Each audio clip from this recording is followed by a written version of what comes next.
Hello, and welcome to one of your first online 3D design lessons. My name is Mr. Patterson, and I'm going to be teaching you today's lesson on mark making.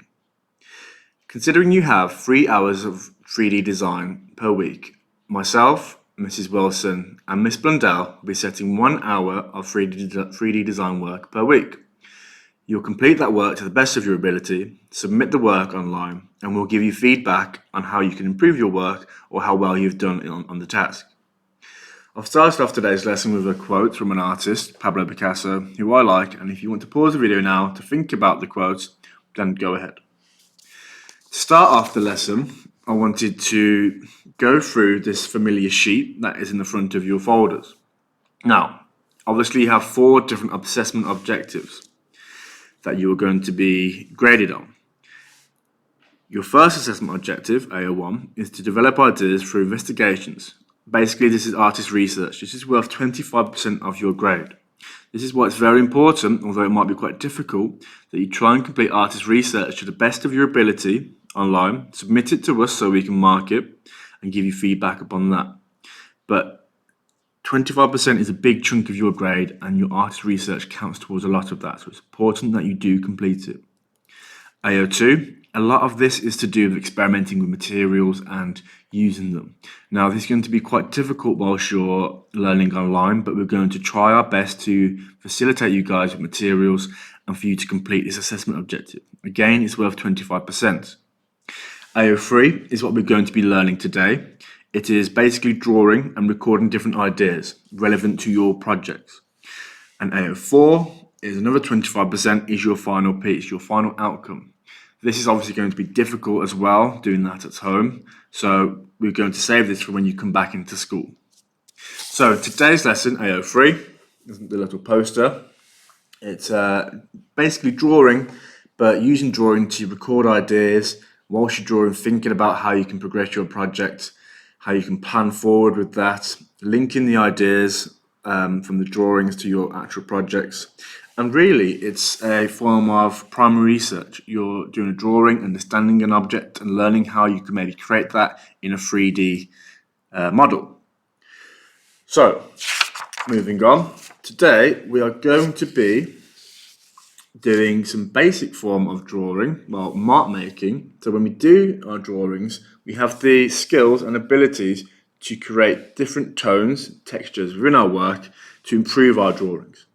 So, the first thing I want you guys to do is get yourselves a piece of A4 paper. You can see mine. And I want to shrink this down to A6. So I want you guys to fold your piece of paper in half, first of all. Make sure it's quite neat, get it in the corners matched up. I like to go down the middle, hold it in the middle, and you should be able to push up and then push down on the side to get a nice, neat fold. You might not have scissors at home, but that's okay. Get yourselves your ruler, or if you want to cut it with your scissors, that's absolutely fine. I'm going to quickly just tear mine, pull it in the direction of the ruler to get a nice, neat cut. Okay, I want you guys to then fold your piece of paper in half again, doing that same technique. So matching the corner to corner, really carefully, holding it down, pressing it. And I want you to cut that off with your ruler or your pair of scissors again. Because otherwise, we don't want to be doing too much mark making, it will take you guys forever.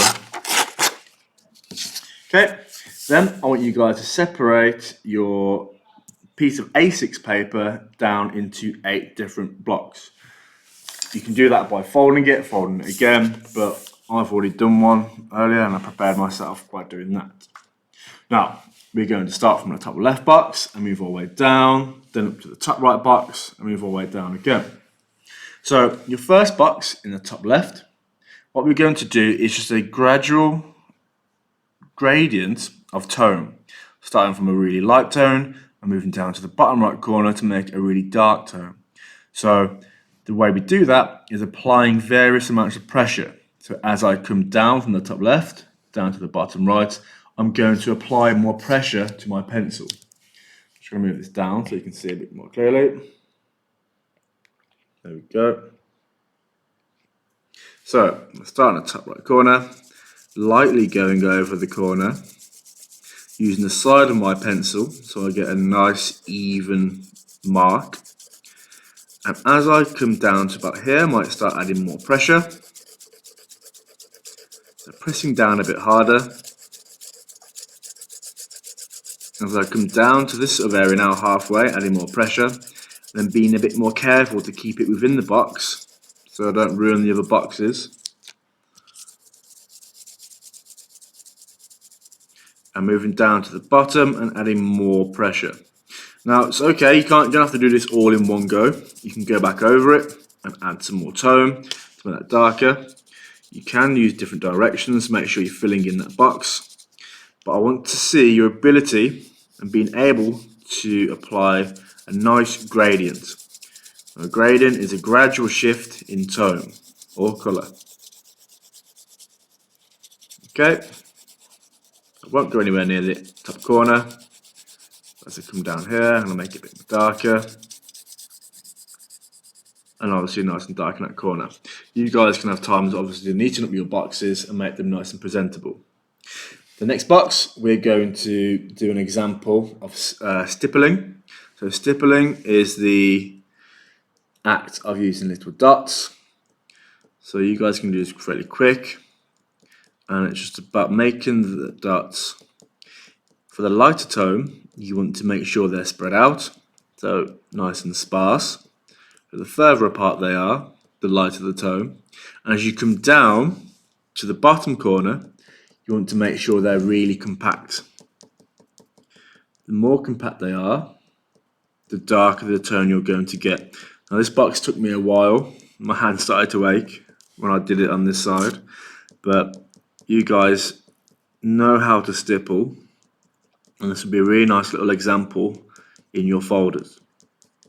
What we're going to aim to do during these online lessons is have one big sheet in your folder to do drawing around the house, because every student around the country is in the same boat, and every student around the country doing 3D design or art or photography will be doing similar tasks like this. So what we're going to do is improve your drawing skills, and obviously it's worth 25% of your grade anyway. The third box down, we're going to do some cross-hatching. So what I did on my one, because I want to keep the top left of all these boxes the light tone and the bottom one the dark tone. So I'm going to start with the cross-hatch down here. I like to start from the line and flick it outwards. Start from the way you want it most darkest and flick it up. And I'm going to go along that line and then go up the side as well, and make them a bit more further apart as I go up to that side there. And on the other side, to make it a crosshatch, I'm going to go the opposite direction and cross them over.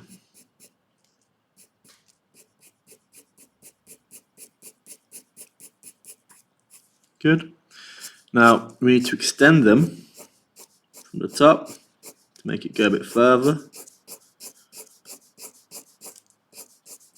Just flicking it towards that direction.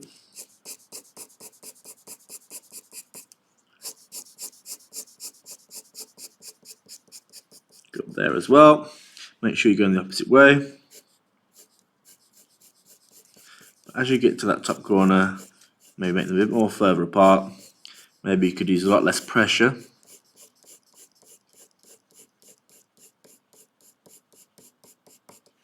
To complete your cross hatching. If you turn the piece of paper around, then do so.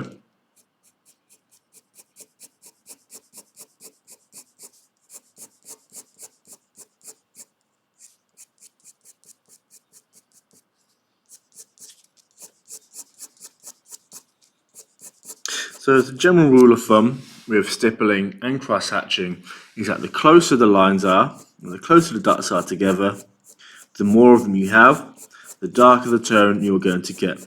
Essentially, you're trying to block out all the white background of the paper and make it black.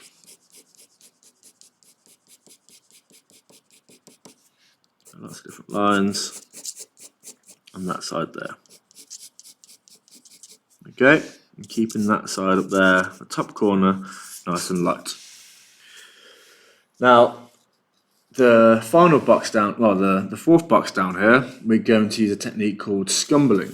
Now, scumbling is lots of different squiggles. So the top corner, you're going to maybe use a soft amount of pressure.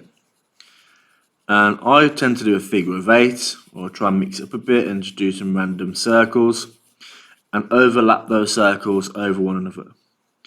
And this is a good technique to quickly get an area covered and to add texture to that area too.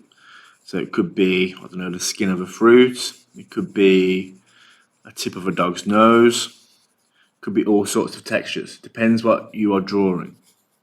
So as you get down to the bottom right corner again, you might apply more pressure or go over that one area with lots of different squiggles to make it more condensed and darker.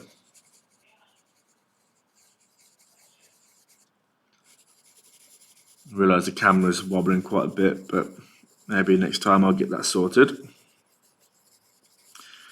So all the way down to the bottom corner, you get the idea, make the bottom corner nice and dark like it is on this side. Now, next on this side, I want you guys to go around your houses and find 4 different textures in your house. Now, I don't know if you can guess what these ones are, but the top one was a wooden floor in my house. This one was the fruit, the skin of a lime.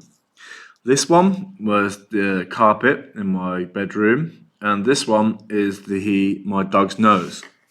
Now, I know you've all got phones, so it's not hard for you guys to go on your phones, take some photographs, and zoom in onto those different textures. So you might want to zoom in on one certain area, like I've done for this lime. I think I zoomed into like that bit at the top and pick out the details. Think about what mark making techniques you could use. So my lime, I've used stippling, I've used some scumbling and some bit of shading down the bottom corner. For the wooden floor at the top, that's not really focusing on the paper now, is it? There you go. So for the wooden floor, I've zoomed into one section again, and I've used a series of different hatching techniques. I've made some darker, some lighter. I've focused on some of the pattern within the wood as well to make it identifiable. What's the next one? There's my dog, little Oscar. I've zoomed in onto his nose, and I can see a lot of different techniques that you could use on like your pet's nose if you've got a cat or a guinea pig or something, see if you can get a photograph. On the image down here, I've used lots of different techniques. So the hatching for the whiskers, just some block shading for the nostrils, some scumbling around the top of the nose, and a bit of stippling as well, because their noses are really textured and pitted. And the last one, there you go, there's a little live photo of him. And the last one is just my carpet. Now, the carpet was really difficult really to try and capture. So what I did instead, if you can see down here, what I did instead is just a series of different lines. So when you do something like that, you might not necessarily be able to capture it exactly, but you could use your mark making techniques that you've learned to try and replicate it at the best you can be. Okay, use your artistic license to interpret that texture. So what I did was just sort of interlock lots of different flicks to try and replicate that texture. Okay, so remember your task today is to get yourselves a piece of paper. If you don't have it just yet, don't worry, the school are sending out some resource packs. So we are going to give you a week to complete this task. So once you've got your piece of paper, you're going to make an A4 piece of paper, which is a generic size. Then you're going to fold it down into an A5 piece. And once you've folded down into an A5 piece, into an A6, once you've got it into an A6 piece, separate it again into 8 different boxes. You can do that just by folding the piece of paper, folding it again and again, etc. Okay. And then you're going to copy my 4 boxes on the side. So I want a gradual tone, from light to dark. I want a gradual turn of stippling from light to dark. It might take you a while. I want your cross-hatching, light to dark again. Remember, the closer the lines are together, the darker it's going to be. And a gradual tone of scumbling as well. After you've done those 4, you're going to use your own mark making techniques, all these ones again, and use them to record different textures within your house. So remember, I went and found a wooden floor, the texture of some skin on some fruit, an interpretation of my carpet, and my dog's nose. Okay? Right, thanks for watching. Like, subscribe, comment, all that. Have a nice day.